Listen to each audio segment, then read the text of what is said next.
இந்தியாவின் ஜனநாயகத்தை காத்திடவும்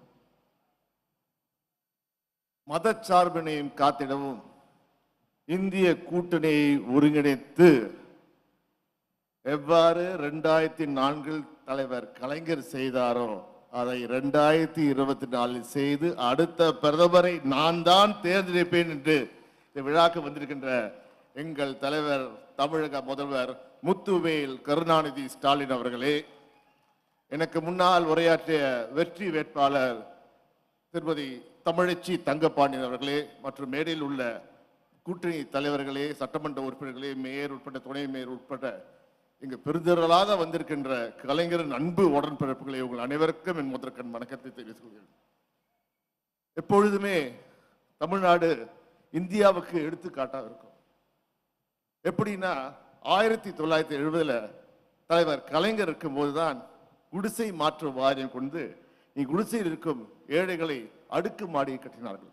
அப்பொழுது வந்து பார்த்த இந்திரா காந்தி, இது சிறப்பான திட்டமா இருக்கு, நாம் இந்தியா முழுவதும் இதை செய்யலாம் என்று பிரதமர் மந்திரி வீட்டு வசதி திட்டம் என்று இந்தியா முழுவதும் தமிழ்நாட்டு கலைஞர் திமுக கொண்டு வந்த திட்டத்தை இந்தியா முழுவதும் பண்ணார்.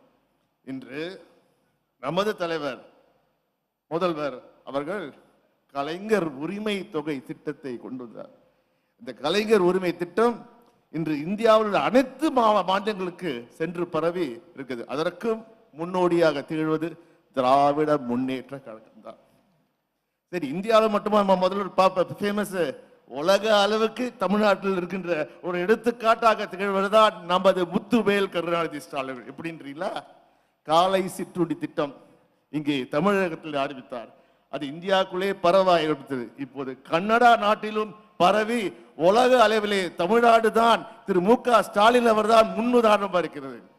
நாங்கள்லாம் வாக்கு சேகரிக்கும் போது இந்த முன்னுதாரணம் சொல்லும் போது எவ்வாறு தமிழ்நாடு முதல் கட்டத்திலே தேர்தல் சந்தித்து 40லும் 40 வெற்றி பெறுகிறதோ அதே போல் இந்திய கூட்டணி வெற்றி பெற்று அடுத்த பிரதமர் நீங்கள் கை காட்டுகின்றவர் தான் என்பதை தெரிவித்து உங்கள் வாக்குகளை, பொன்னான வாக்குகளை மத்திய சென்னையில் சார்ந்தவர் இருந்திருப்பீர்களால் மத்திய சென்னையில் இருப்பவருக்கு 2ஆம் எண் பேர் தயாநிதி மாறன், பக்கத்திலே வெற்றி சின்னம்மாம் உதயேஸ்வரின் பக்கத்தில் நீல நிற பொட்டானை அமைத்துகள். கண்டிப்பாக இந்தியாவின் தலையெழுத்தை மாற்றுவோம் கூறி நன்றி, வணக்கம். உடனுக்குடன் செய்திகளை தெரிந்து கொள்ள சன் நியூஸ் பெல் ஐகானை கிளிக் பண்ணுங்க.